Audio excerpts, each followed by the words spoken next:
大家好啊，我係點止學嘢嘅 Uncle Andy 啊。咁今日咧就教大家點樣可以喺 Google Meet 裏邊加入一個 Virtual Background 虛擬背景嘅。咁近排咧其實好多人都想用視像會議系統啦，咁特別係 Google Meet 都係越嚟越多人用。咁但係佢哋發現咗個問題咧，就係原來係唔可以加入虛擬背景嘅。咁我今集咧就教大家點樣喺 Google Meet 裏邊加入一個虛擬背景。咁你加咗之後咧，就可以好似我咁樣有間咁大嘅屋企噶啦。大家記得 like and share 同埋訂閱我哋嘅 YouTube channel， 陣間我會教大家更多點樣去用濾鏡玩其他效果嘅。點止學嘢嗱，首先第一步咧就要去 download 一個 Snap Camera 嘅軟件啦。咁呢個軟件咧其實係一個免費軟件，咁同時間咧就可以咧喺你嘅直播啦，或者係 video 啊 webcam 度咧加入咗 AR 嘅效果，就可以有好多唔同嘅濾鏡同埋好多唔同嘅款式嘅。咁咪先 download 先。咁啊 download 完之後咧，其實咧你就已經用咗又會有濾鏡噶啦。嗱，呢個咧就我比較中意嘅濾鏡，係咪好正咧？其實咧呢個 Snap Camera 嘅軟件係非常之易用嘅。咁只要你開住呢個 Snap Camera 啦，同時間 log in 入去 Google Meet， 咁你去 Setting Video 度選擇翻 Snap Camera 作為你嘅視訊輸入，咁就可以用到個濾鏡噶啦。係啦，咁當你識玩濾鏡嘅時候，平時開 meeting 就冇咁悶啦。咁接住落嚟咧，我哋就講下點樣可以加入 Virtual Background 啦。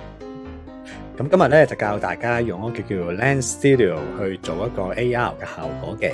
咁做出嚟嘅效果咧就可以放落去 Snap Camera 度用嘅。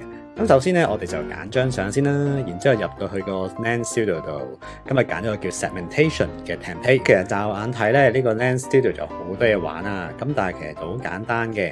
首先咧，我哋喺 Resources 度咧加翻張頭先我哋已經 download 咗落嚟嘅 High Resolution 相片做一個底稿嘅。咁然之後咧就熄咗個 color background color 啦，就將張底相咧就放入去，然之後咧做一啲基本嘅選項。咁咧就可以出咗張相噶啦。